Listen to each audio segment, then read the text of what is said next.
This has been a really strange couple of weeks, and I wanted to encourage you. If you're 18 and you're a citizen, vote. I feel like America is at a crossroads, and I don't know where we're headed. We've been at crossroads many times in our history, and sometimes we turn in a good direction, like in 1968 with the civil rights protests. Then it was like suddenly America was starting to get it. And we took steps that moved us in a good direction. And it's always a few steps forward and then steps backwards. And I think raising our voices in voting is an important way we can speak up. And so if you're a citizen of the United States and you haven't registered, for some of you, this will be the first time, your first opportunity to vote. Definitely vote. In the state of California, there's still time to register. I don't know what state you're from, but I would encourage you to take advantage of that opportunity.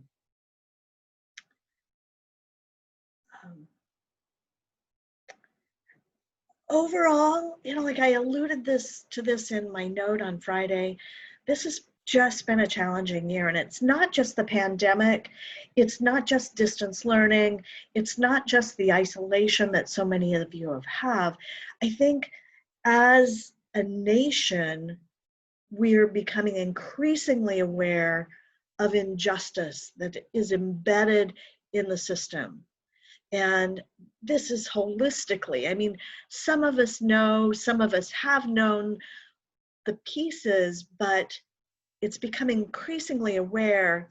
I know in the back of my head, always, but at the end of May, when I read about Ahmaud Arbery, who was out jogging, came across a construction site, checked it out, something that my husband and I do frequently. We will walk by a house that's in construction, and my husband likes to see all the pipes and the ductwork. It means nothing to me, but this is something that is interesting to him, and we'll stop and we'll wander through the construction zone. And that's what Ahmaud Arbery did. As people saw him, and they went after him, and the confrontation was deadly for Ahmaud Arbery. And I was in shock as I read about how the fact that the people who went after him and killed him, there was no investigation beyond that until the video was released. And then we heard about Breonna Taylor, a no-knock warrant in the middle of the night, and her boyfriend thought that it was a house invasion, and he fired his gun in self-defense, and she died. And the grand jury decided there was no reason to prosecute, that her death was an unfortunate accident. And I know that we think to ourselves in the middle of the night in our own homes, we should be safe. But she wasn't. And then we watched the video of George Floyd. And so it's not just the pandemic, it's all of these things. And as we read, whether it's Koenig or it's the discrimination that McBride Johnson experienced, or it's James McBride's account of the message in hip hop, the message of oppressed people rising all across the nation. We are disturbed. And at first, at the beginning of June, Americans as a whole just said, no, this is wrong. And then it started getting complicated. And here we are at a crossroads. And voting is one way to speak up. Using our words is another way. The values that we're talking about in our essays, these aren't just theoretical academic ideas. We're writing about them, we're describing them, and that's good. But I want you to know that this message, this value that you're promoting, the argument related to a value embedded within your essay, it matters. Make your message matter, make your argument matter, make it say something that Aztec students need to hear. Just as Koenig put his voice out to sports fans saying, the injustice against Indigenous people is wrong. We need to stand with the Dakota Pipeline protest. We need to stand with Indigenous people. And I want to encourage you to do that. Yes, it's an assignment, but it should be more than that, because this is practice in raising your voice and saying something that matters. Now, I've almost finished reading the essays.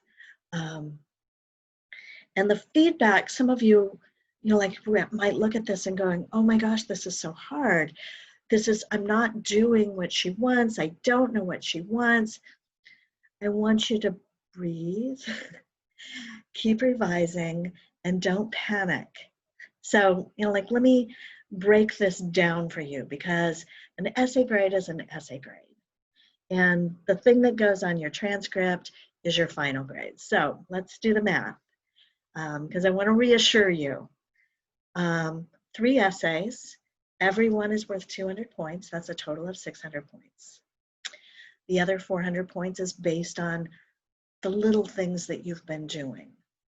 The reflection direction questions, the small paragraphs, the discussion boards, the group work, and those total 400 points. And do them now, because there will be fewer of those later in the semester than there are now. So with that math, it means that it's possible to get a B, an 85% on every essay, plus do all the other things, get the extra credit points for seeing Alyssa or going to the writing center, and then still get an A, 93% in this class. It is possible. So don't panic. Keep revising. To my mind, your grade, this final grade that you get, is more than, like any individual essay and how it measures up to the rubric. The way I've built these points is it's going to reflect your full effort in this class. All the things that you're doing. And that's because I believe these things about writing. And these things inform the way I'm constructing this class. I believe all writers have more to learn. Like, you might have been awesome in high school, but you have more to learn. I have more to learn. Alyssa has more to learn. Every time we write, we're learning more about writing. We also believe that writing varies by situation and context. So if you were writing an academic essay about American values, it would look one way. But if you're writing a personal essay, the kind that we've been reading, the way you organize your paper differs. If you're writing to the Players Tribune, you're going to write one way. If you're writing to Aztec students, you're going to write another way. If you're writing in the middle of a pandemic and civil rights protests and a contentious, divisive election, it might look one way. But if you were writing during the Obama presidency, it might look another way. So the way we write depends. I believe writing is a process, and it's not the same process for every text you write, and it varies by person. I try to give you information on, like ideas about the process, but ultimately your process might not be my process. And I keep that in mind. I believe that writing,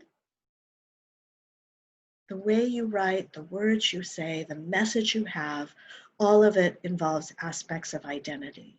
And I want to value that identity because I think that it's important. I think that the more identities we hear from, the deeper our understanding of life and how we interact together.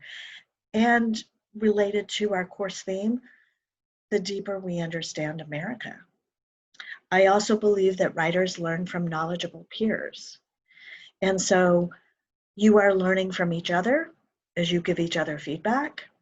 You are learning from Alyssa, who is your peer. She is a student. She is in her last semester. Is it your last semester, Alyssa?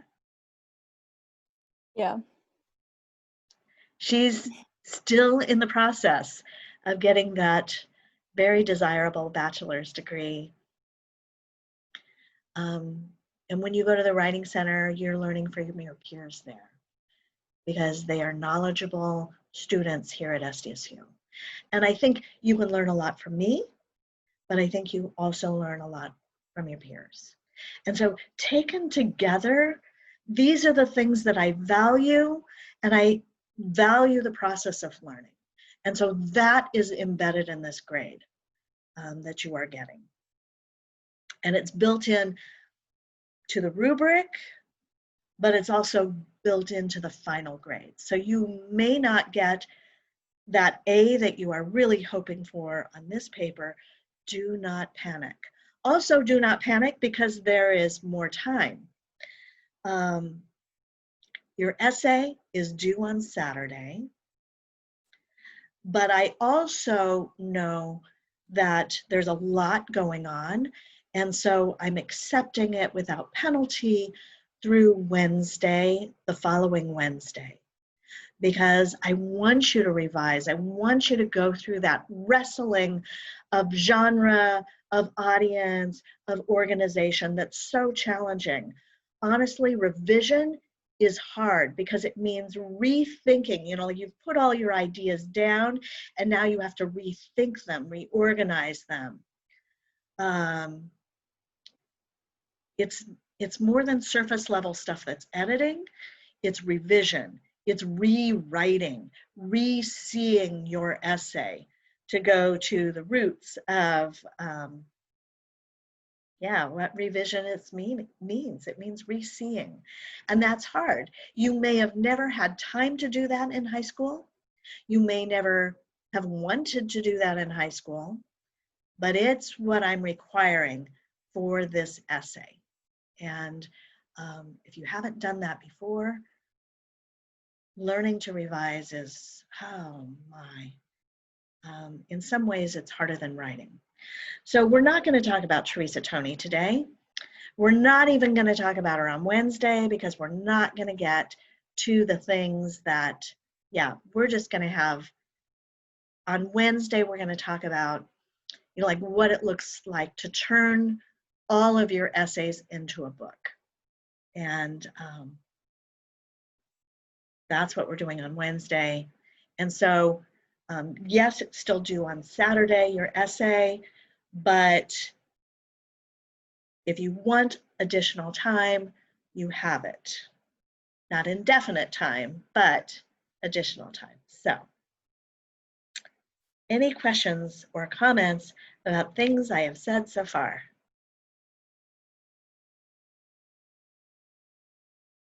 Alyssa, how's by the way, I updated the link to Alyssa on Canvas on the homepage, and I hope that link works for you. Alyssa, how's your schedule and your availability for the rest of this week? So far, based on everyone that has made appointments, I do hit my hours, so I don't have that much more available time outside of the ones that are already scheduled. And I think I'm fully booked at the Writing Center as well. Maybe not on Wednesdays, but like Erin and I have talked about previously in the is just how even all the other tutors at the Writing Center are going to be a huge help to you, and everyone's going to give you a different perspective. And that is something I wanted to mention, is that also Erin and I are different people. We'll have different opinions, and I always try to guide based on how I feel, what is required of this class, but also do take everything with a grain of salt, and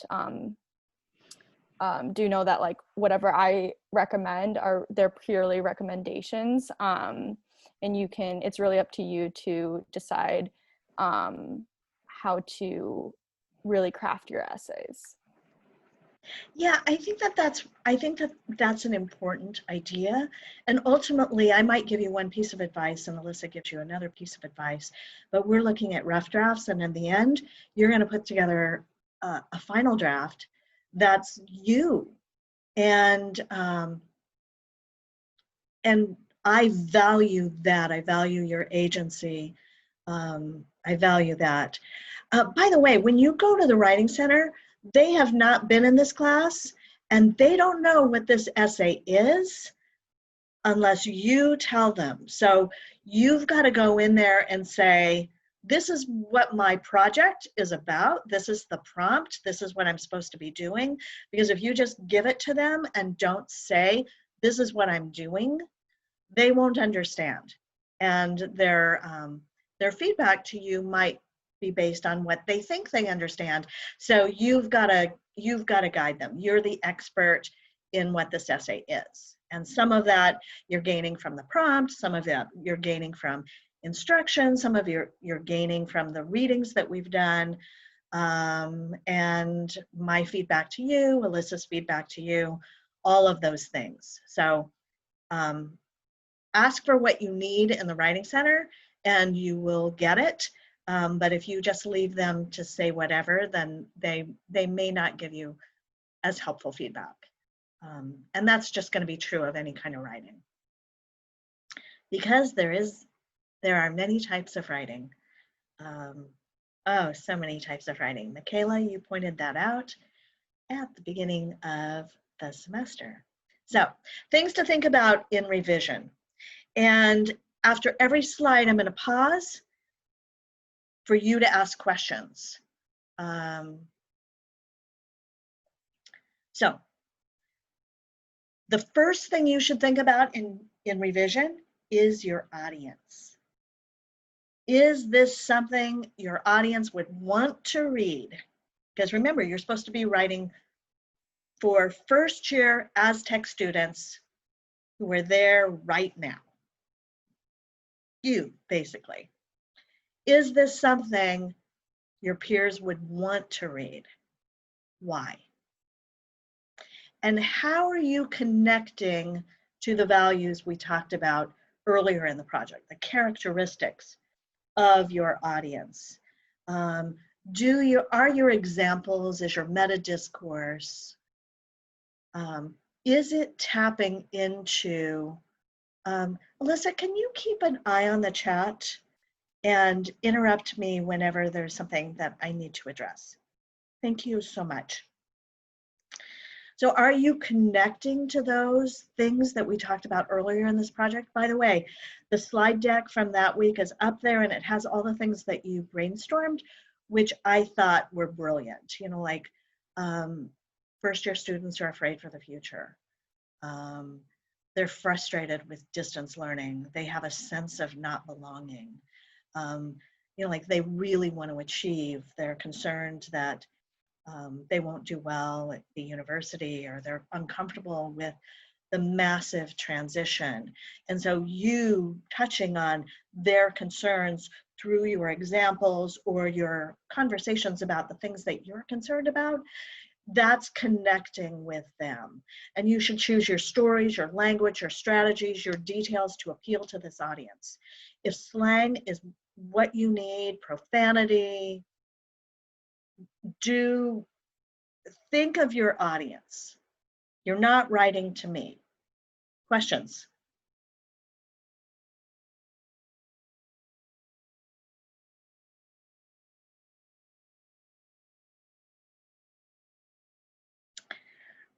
As you're thinking about this, thinking by describing X, I make my readers who are concerned about this other thing remember this. I mean, try and get inside your audience's head by comparing distance learning and the challenges of technology to my experience with this video game. That I assume my readers have played. I remind my readers that they have overcome those challenges, and it's a matter of getting used to the technology. Or by introducing my grandmother and how I'm concerned about her illness, I make my readers ask about their own grandparents, and so on and so on. Your choices have the potential to prompt readers to engage, to think about things, remember things, be concerned about things, or have them check out. And you want to make sure every single story that you're telling, every piece of description, every piece of meta discourse, and that's you reflecting, thinking, talking about yourself, all of those are leading your readers or preparing your readers for your main point. You may not and probably will not state your point explicitly, but you're building towards that so that at the end they say, oh yeah, I really need to prioritize family, or I really need to create space for rest, or I really need to challenge my motivation. Yeah, questions?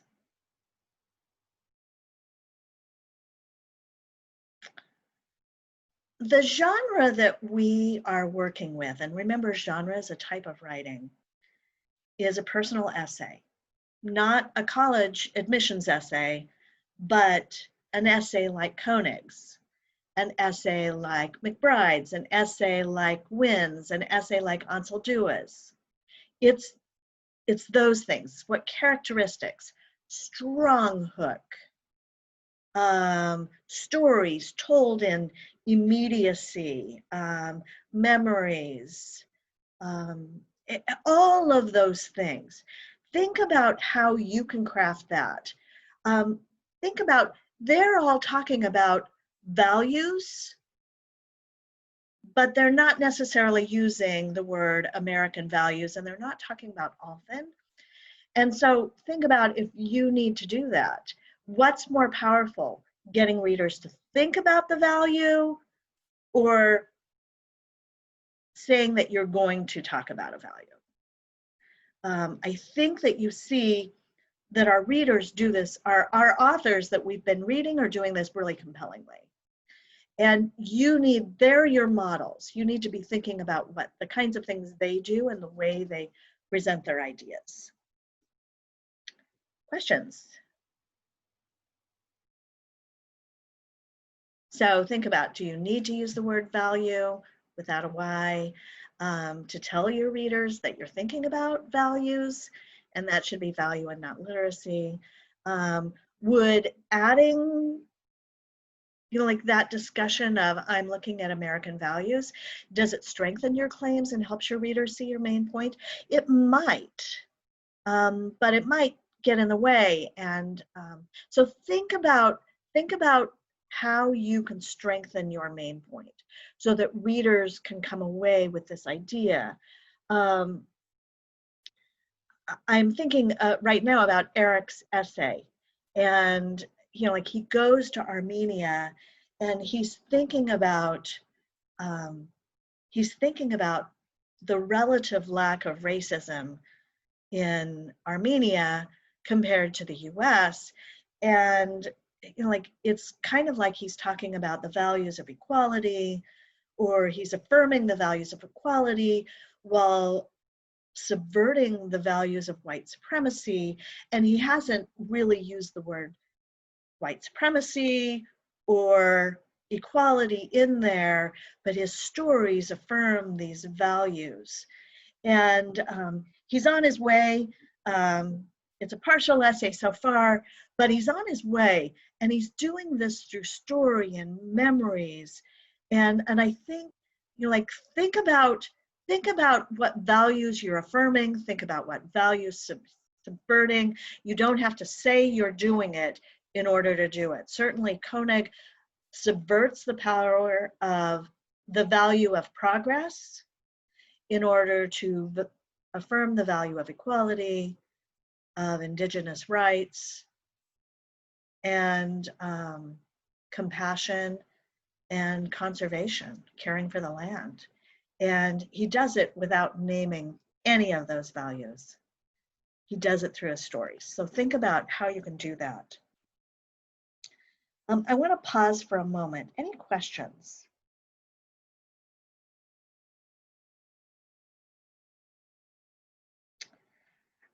As you're revising, clarify at this point, you should know what your main purpose is, like how you want your audiences to respond.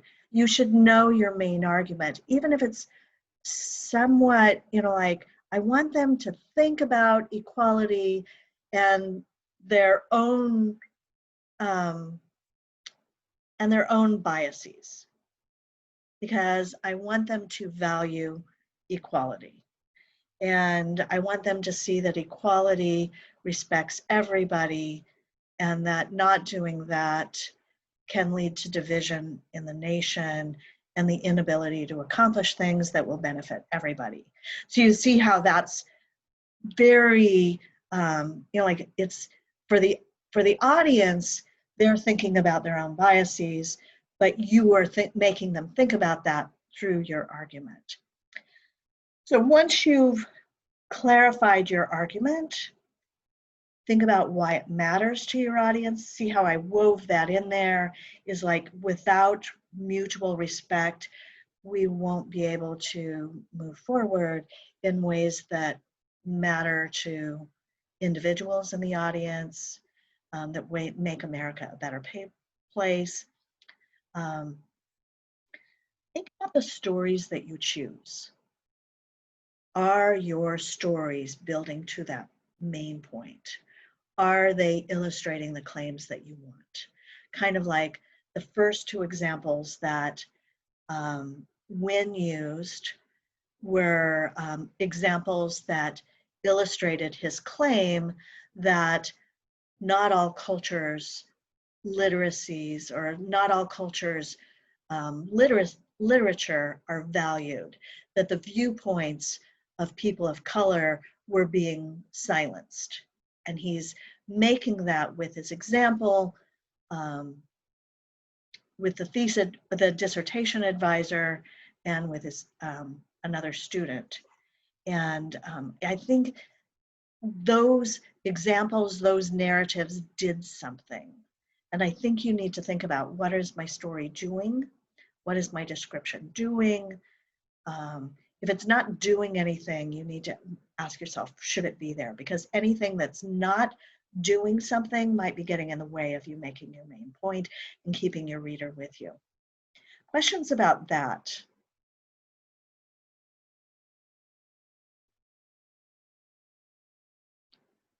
So definitely start with a hook, like something that grabs your readers in. Sometimes when I was commenting on your papers, I said, hey, this might be a great hook. Or I might say, this was a great hook. Nicole, I really loved the way you started. And these are things that you want to think about. Like, how am I pulling my readers in? And reviewing the readings that we've done in your essay probably isn't going to be the most engaging. It might work in this class, but it might not with your very real audience of first year students. So questions about that?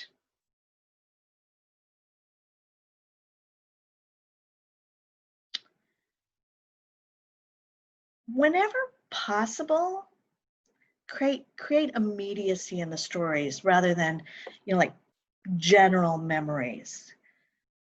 Why? Because it pulls readers in and allows them to see what you're seeing at the moment you're seeing it.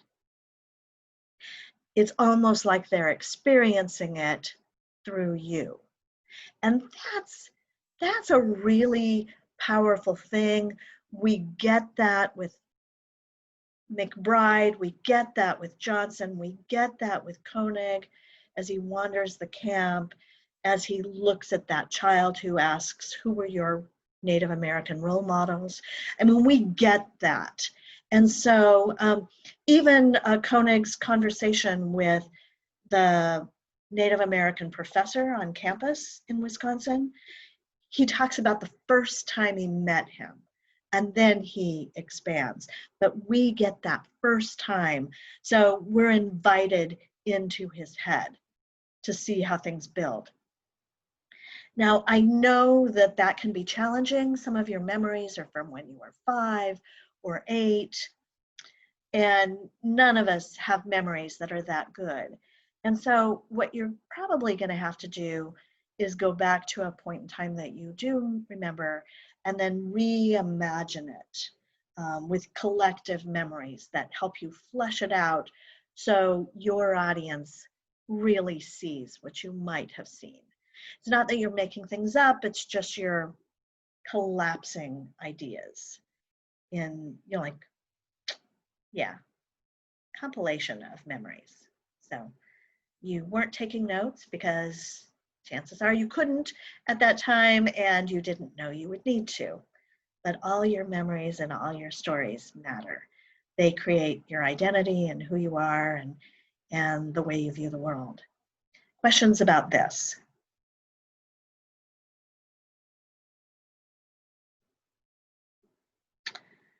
Other things to think about: paragraph length. Academic essays tend to have longer paragraphs. This is not an academic essay. And so think about paragraph length in terms of your audience.